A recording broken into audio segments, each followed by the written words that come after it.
Hi, I'm Cardboard Box. Nice to meet you. I've got a knife. I've got something awesome to unbox here that Huion sent me for review. It's their GT-220. Okay, here we go.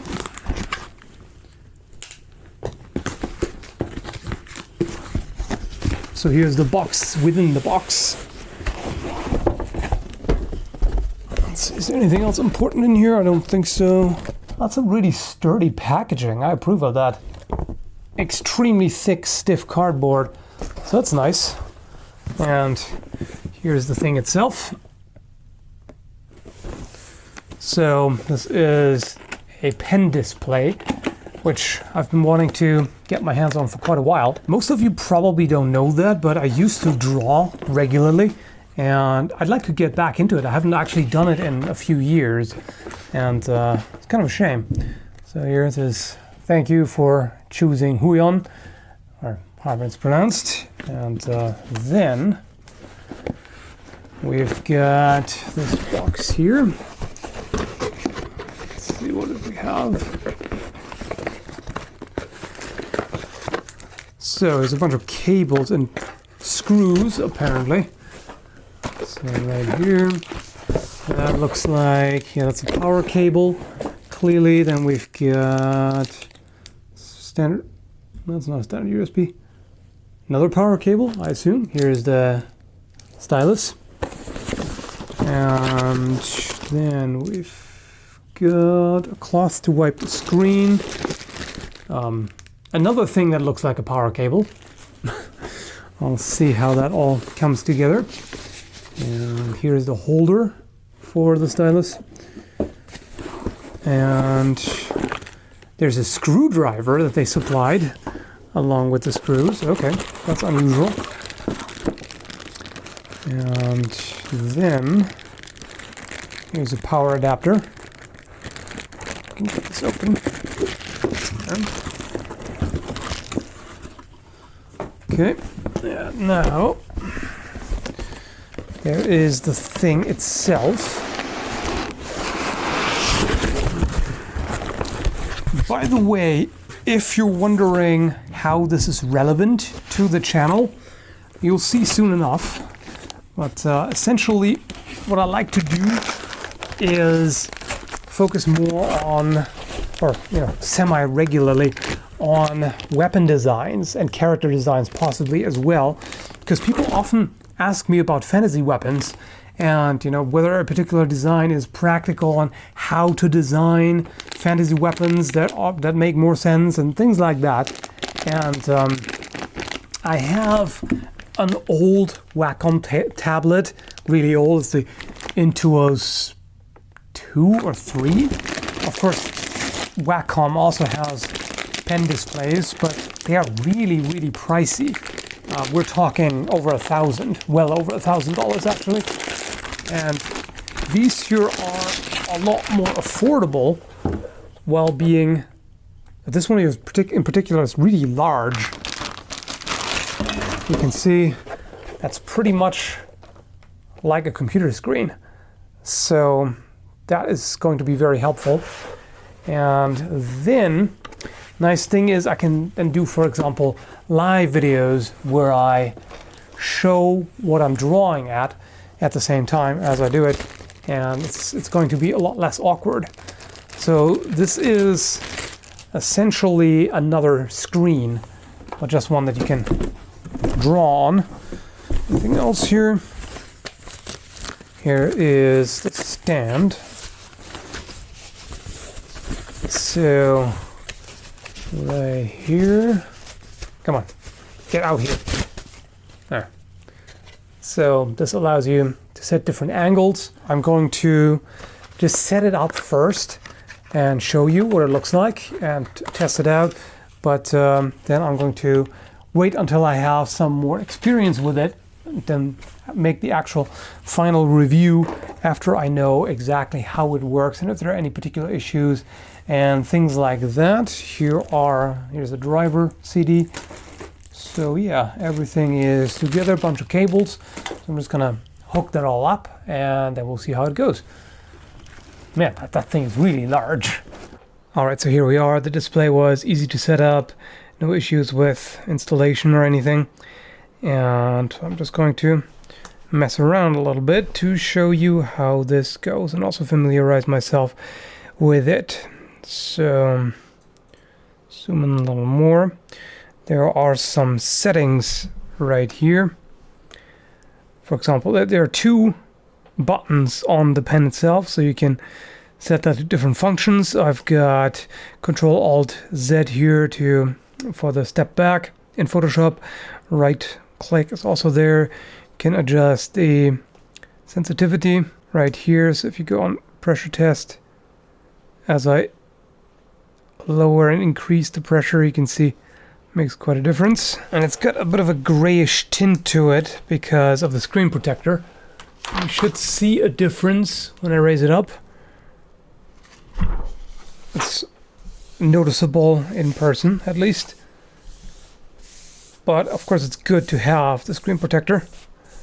Okay, so I'm just gonna mess around with it a little bit. There are some things about pen displays that I really appreciate compared to tablets. It is nice to actually be able to draw directly on what you're looking at rather than drawing on the tablet and having to look at the screen meanwhile. This also allows me to do things a little more traditionally, if you will. For example, I can actually use a ruler. So, I mean, sure, I can go to the pen tool and do it this way, and I will get a perfectly straight line, and then I can, wait a moment, then I can stroke that path. There it is, but this is going to be a little quicker and more intuitive because this way I can just put the ruler on and draw directly on there, which is, you know, the way you would do on paper. So that I quite like. Okay, so I've got a bit of a guideline here. If I wanted to be fancy about it, I could divide that into sections to measure out what proportions I want. But in this case, I'm just going to eyeball it just to do a little bit here for demonstration purposes. And this does take a bit of getting used to. It doesn't move the way that a pencil does on paper. So, oops, gotta figure out how to do this. Like anything, you gotta get the hang of it first. Okay, let's do a bit of a fantasy guard here. Okay, let's do a bit of a fantasy design here. A wavy blade. And then I'm going to do the same thing as before. The lasso tool with the pen here is really nice. I could do that with a pen too, of course. I have to mess with the mouse the entire time.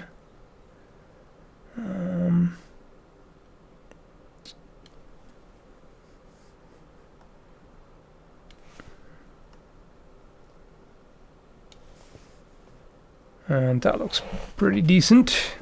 Okay, let's see if that works. Yep, we're good.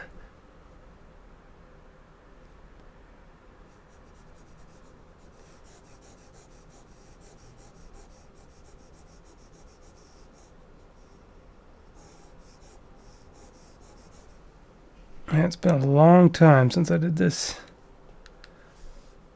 I can tell. I'm not even that familiar with Photoshop anymore. I should also start using Manga Studio because it's just more useful for this type of drawing.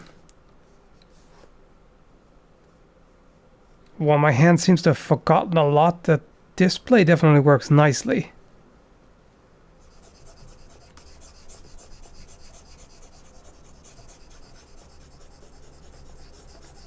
One thing I'm noticing so far is that the screen protector looks pretty scratched up after a bit of use.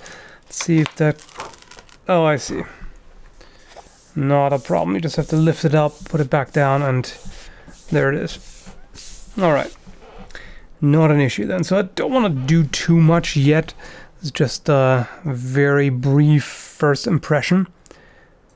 But it really is nice to just be able to go ahead and start drawing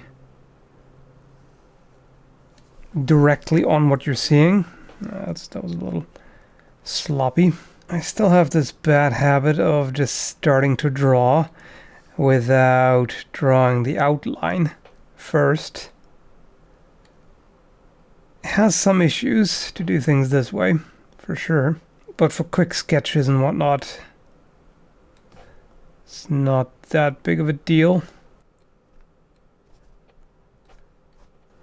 A man's gotta have a moustache, huh?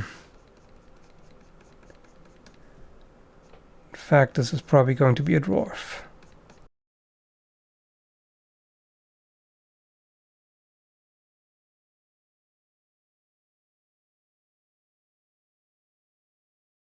So yeah, the idea is with this sort of thing, I can do live streams where I ask people, what you want to see, let's design something together, things like that.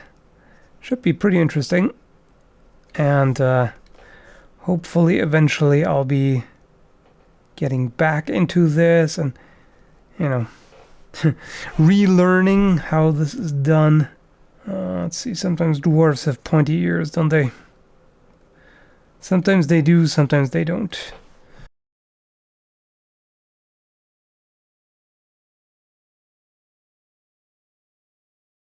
A very fuzzy dwarf, how about that?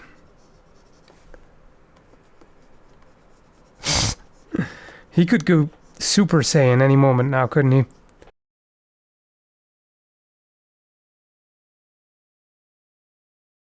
Not very good, but,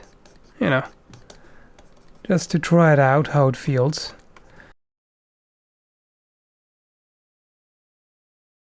And a dwarf, of course, has gotta have some pretty heroic build. Okay, sometimes it's a little hard to find the button for some reason. Well, just said getting used to it. Finally, let's just draw, how about a saber? Come on.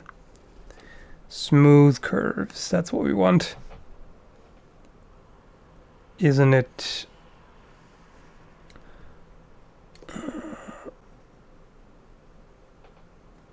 Okay. Oh well. Good enough for right now.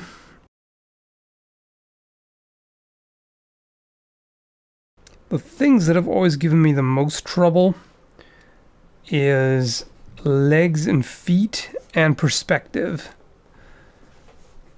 I don't know what it is about that. I mean, okay, perspective is known to be difficult. Hands, generally, a lot of people find difficult. I'm not great at hands, but I don't find them too difficult. So yeah, that's the first impression.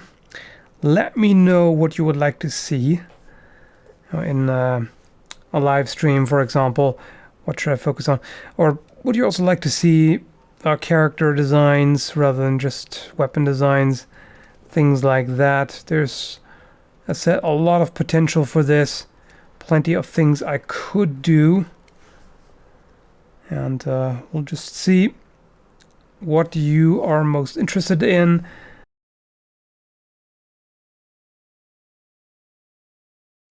Oh, it's a little bit uneven, but it's not too terrible.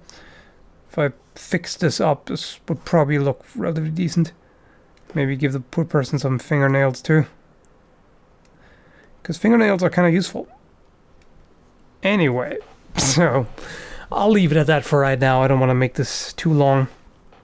But first impression is good.